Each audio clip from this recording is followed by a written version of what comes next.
life of Babasaheb Ambedkar, as you know that he has lived with so many statuses, and each status itself is a example that we should, as an academician, engage with that status.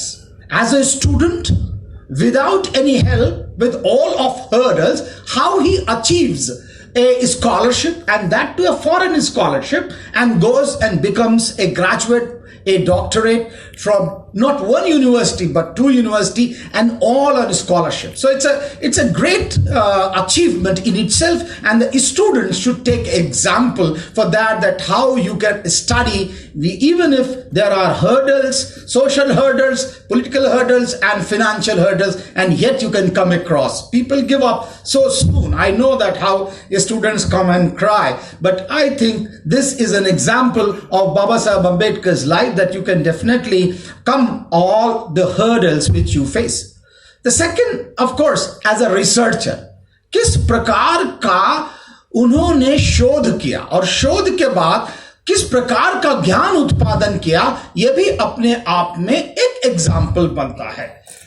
तीसरा, as a teacher, he becomes a professor as well. You know, it's not that he is only a political leader. He is not only an activist, but he was a professor also. And this has been enshrined in the LLD degree, which was given to him on 5th of June 1962 by Columbia University. So I think as a professor, last but not the least, as a citizen, how as a citizen you can come back with a foreign education, with a foreign degree, come and serve your nation, and not only use your knowledge only for your own personal gain, but you have to give to the society, return back, pay back to society. I think this is our very, very personal aspects which we should engage in a university. That is one aspect that we wanted to highlight. The second aspect, of course, is the production of knowledge. What is the epistemology of the production of knowledge? That is a very important. And epistemology, I mean here, is simply what is the source of his knowledge. It's not only a verbal story which he is telling. It's not only a social thought which comes to his mind and contemplates and produces. No, sir.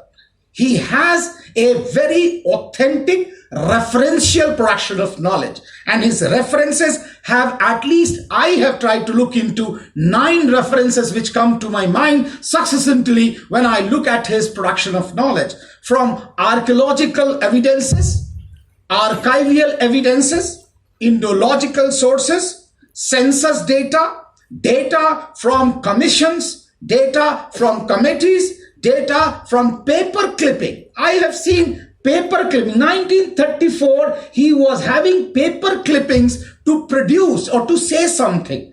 Then, of course, his observational, interactional perspective which emerges. He interacts. He is not an armchair revolutionary or an armchair teacher or activist. He goes to the field and he tries to interact with his people. And last but not the least, his experiential knowledge. So there are at least 9 sources when he produces knowledge. I think as a researcher, this is a lesson all of us that we should definitely talk about this.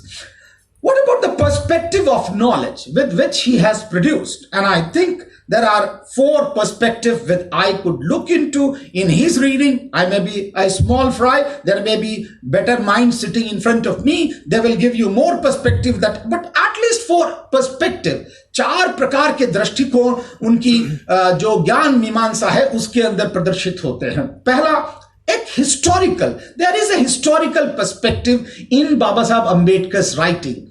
For every and other institutional analysis, he tries to go into origin of caste, origin of family, origin of village, origin of religion, origin of Shudras, origin of untouchables, whatnot. So there is always, I think he was guided by somewhere Newtonian physics model, because Newton used to argue that if you can know the origin, you can reach the destination. I think somewhere down the line that positivism is reflected in his production of knowledge. Second, an evolutionary perspective also comes very succinctly in the production of knowledge. How things have evolved over the years, and that's where he is very, very, also important, that he looks into a comparative perspective. He produces knowledge in comparison to. When he was trying to analyze untouchability, he compared it with slavery, and within slavery, he also tried to compare slavery, Roman slavery, with American slavery, and then tried to decide that untouchability is much more heinous institution than the slavery. And that's why I think that comparative perspective doesn't stop. He compares world religions and tries to produce that, look, Max Muller has given so many types of religion, fine, but that is not all. You have to go into the functions of religion as well. And then he takes so that religion world over can be reduced into two types. One is book religion, another is revealed religion. So he tried to understand religion in a comparative perspective. When he was trying to argue with the constitution, again there is a comparative perspective of the different constitutions of the world. So he has a comparative perspective. Fourth, as a producer of knowledge, he also looks into international perspective. What is happening at the international level and what is happening at the local level? So he has both global and local. And then production of knowledge, when he produces, he gives answers to most of the questions which arise in front of the society at that time. Now, having said that how the production of knowledge he has done with the perspective, with the sources, foundation of knowledge, I think two aspects become very clear. One, his personal life, what exactly he was up to and what lessons we can take in educational institution, and how the researchers can produce knowledge. That is the second aspect. The third aspect, I think, is the nature and scope of his knowledge. How many facets of knowledge starts emerging and right up. Only 21 volumes have been published till now, and within that 21 volumes we can find a plethora, at least 11 shades of knowledge. I'm not going to name in detail, but 11 shades of knowledge. We have just done a Hindi book with Pravesh. He will definitely like to ask, put some light on that how 11 shades of knowledge comes, starting from social, political, educational, religious, administrative, constitutional, and so on and so forth. I'm not going into that detail. But what is more important is that this knowledge should not be only for personal use. This knowledge has to be put for the societal gain, for the emancipation of the society. And it is here that Baba Sahib Ambedkar can be called a great personality. Can he be called a great personality? Three elements of greatness has been given by Baba Sahib Ambedkar. I leave those three elements with you. आपके पास वो तीनों कारक, एक महान व्यक्ति के तीन कारक उन्होंने बताए, और तीन कारक क्या है? पहला कारक है नॉलेज।